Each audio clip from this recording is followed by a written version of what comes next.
of the white people hair care brands is here. And then look over here, put everything. Shea butter, Cantu, what else? Shea moisture. You can call people racist all you want, but you can't call statistics racist.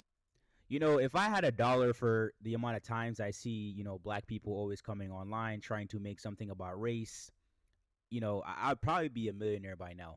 It's very simple, right? Stores would not, if those items were not getting stolen and walking out the store magically without being purchased or paid for, they would never ever lock them up in the first place. It's called a simple pattern recognition. Retailers don't just lock these items up randomly, right? They do it to the items that get, that has the that have the most and the highest theft rate. It's very simple.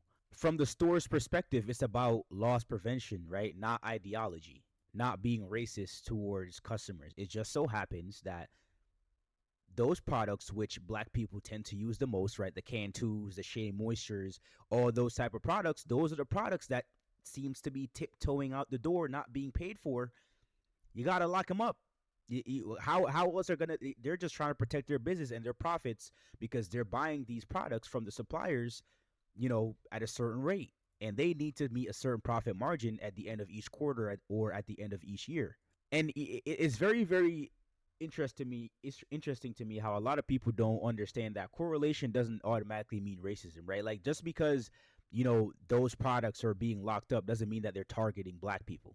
Just because you saw products behind a glass being locked up, the way that you can just skip from that all the way to racism is just crazy to me. It's very simple. The real problem is retail theft. These stores just don't want their stuff being stolen.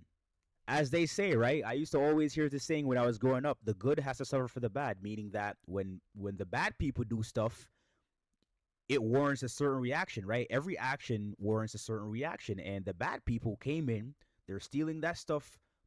The rate at which you're stealing it is going up precipitously. Therefore, the company has to take charge. The company has to take action. The good people, the ones who don't steal, the black people who don't steal have to suffer for the bad, the black people who do steal.